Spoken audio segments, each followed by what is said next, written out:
دوستو یاد رکھنا، تگڑا اور مضبوط جوان پتہ کون ہوتا ہے؟ جس کی نظریں پوری طرح اس کے کنٹرول میں ہوں۔ یہ علامت جوانی ہے۔ جس آدمی کا پوری طرح، دو لوگ دنیا میں کبھی کوئی کارنامہ سر انجام نہیں دے سکتے، ایک جو حرام کھاتا ہو، ایک جس کی نظر ناپاک ہو۔ محمد بن قاسم جب یہاں آئے تھے نا،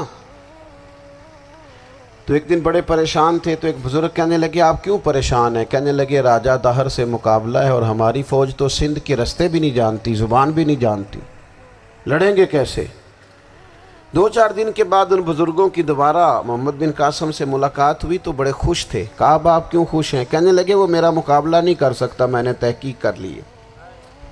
کہا کیوں؟ کہنے لگے نظر کا گندہ ہے، اور جو نظر کے گندے ہوتے ہیں وہ میدانوں میں ٹھہرا نہیں کرتے۔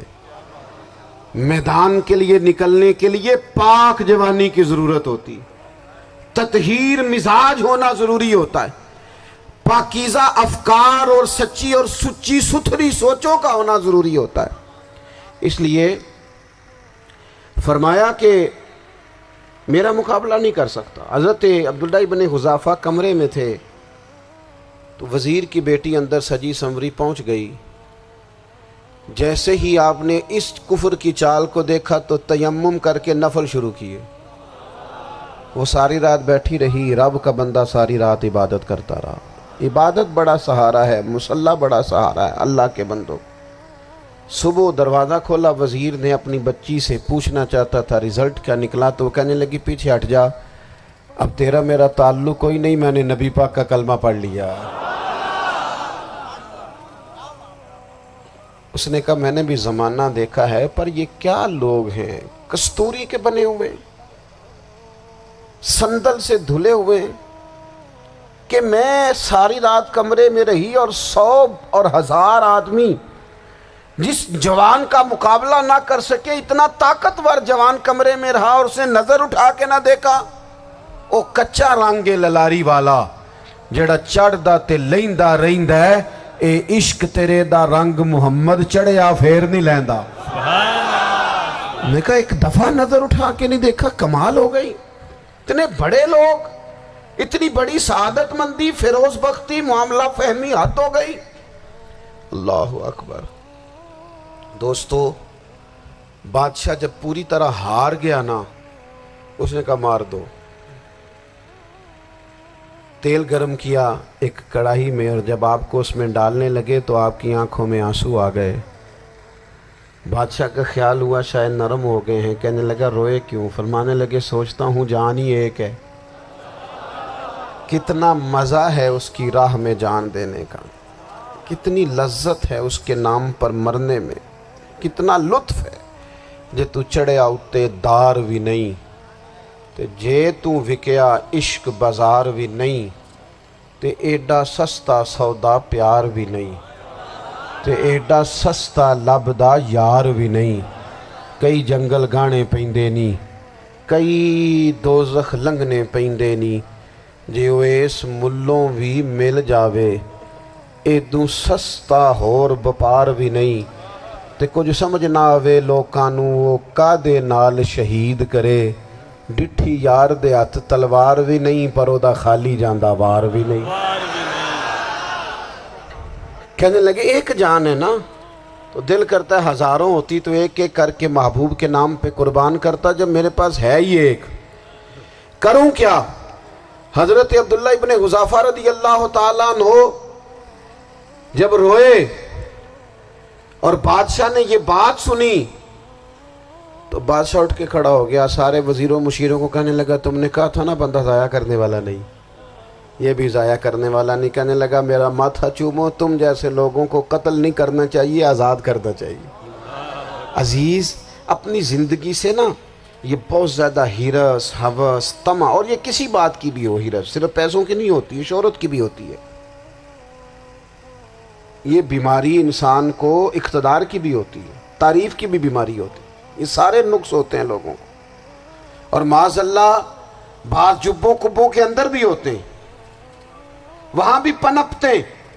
اپنی زندگی جب تک اس سادگی میں نہیں لاؤ گے جو رسول پاک نے عطا فرمائی ہے، جب لوگ آسانیوں میں پوری طرح الجھ گئے تو پھر وہ دور ہوئے اور کفر چڑھ گیا۔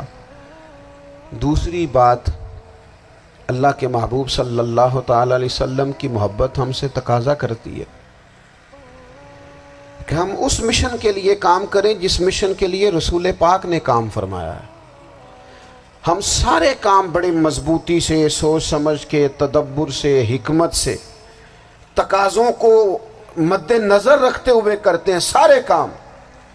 دین کے کام میں ہمارا مزاج نہیں ہوتا، او ہو جائے گا جی، آپ بسم اللہ پڑھیں جی، شروع کریں جی۔ آپ تقاضوں کو سمجھیں، چیزوں کو دبائیں نہیں، چیزوں پر غور کریں۔ کسی کے ذہن کی سطح پر سوال ابھرتا ہے، اس کا تسلی بخش جواب دیں۔ اپنی زندگی میں دین کے کام کے لیے اپنے آپ کو وقف کریں، اور دین کے کام کے بہت سارے پہلو ہیں۔ ہزاروں لوگوں کو قرآن پاک ٹھیک پڑھنا نہیں آتا، ہزارہا لوگ ہیں جو قرآن مجید کے مطالب سے آگاہ نہیں ہیں، دین کی بنیادی ضروریات سے لوگ نابلد ہیں۔ میں آپ کو کس طرح یہ بات سمجھاؤں کہ ہزاروں کی تعداد میں طلاقیں اس لیے ہوتی ہیں کہ مردوں کو طلاق کے مسئلے نہیں آتے، انہیں پتہ نہیں ہے کہ مجھے حقوق زوجین کے معاملے میں کیسے چلنا۔ ڈھیر سارے گھروں میں تباہی اس لیے ہے کہ تربیت اولاد کا دینی منہج ہمیں نہیں پتا۔ اپنا حصہ ملائیں دین کے کام میں۔ ایک آدمی کو اگر تو نمازی کرنے میں کامیاب ہو گیا، تیری زندگی بدل گئی۔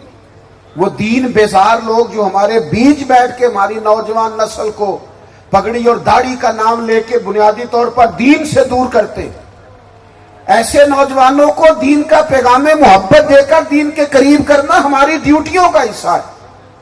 ہمیں ذمہ داری کا احساس کرنا پڑے گا، ہمیں یہ خاص قدم اٹھانا پڑے گا، توجہ دینی پڑے گی۔ مساجد، مدارس، میں آپ سے عرض کروں، اتنی ڈٹ کے مخالفت ہوتی ہے نا مدرسوں کی، اتنی ڈٹ کے۔ میں ادارہ چلاتا ہوں، اس کے چلانے میں جو مشکلات ہیں وہ تو ہم بتا نہیں سکتے آپ کو، اس لیے کہ میری قوم، میرا اس قوم سے تعلق ہے جو نعت خواں امیر کرنا چاہتی ہے، مدرسے نہیں۔ ہاں، نقیب خطیب پیدا کرنا چاہتی ہے، شعر و شاعری کی زندگی کو پروان چڑھانا چاہتی ہے۔ فقط ہمارا ان لوگوں سے تعلق ہے جو لاکھوں کروڑوں روپیہ محافل پہ لگائیں گے، اور قاری صاحب بیچارے اگر مسجد کا کوئی ہونے والا کام کسی وقت بتا دیں گے تو وہ بڑی مشکل آ جائے گی ان کے لیے۔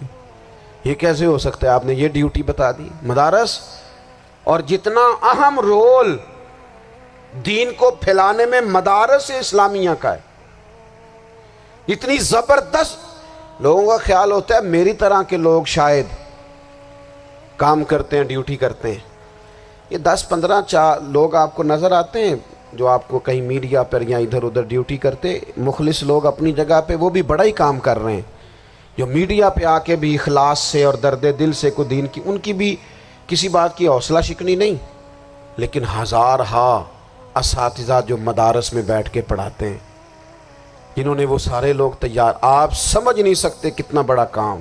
حفظ کا استاد جو ہوتا ہے نا، اس کی ڈیوٹی 24 گھنٹے ہوتی ہے، فجر سے پہلے، اور اس نے بچوں کو اٹھانا۔ تنخواہ تو ہم انہیں دینا نہیں نہ چاہتے جی، تنخواہ نہیں دے دی انہوں نے، ہمیں مولوی امیر نہ ہو جانا۔ مولوی نو تے سوٹ بھی 27ویں والی رات دے ہے تاکہ کدھر سوان کے عید والے دن پا نہ لوے، چونکہ 27ویں تو بعد تے درزی پھڑتا ہی کوئی نہیں، کیوں حضرت؟ ایسے ہی ہے نا، اس وقت تو نہیں نہ لیتا۔ تو ہم چاہتے ہیں مولوی ہماری مرضی کے ہماری طرح کا سوٹ نہ پہن لے۔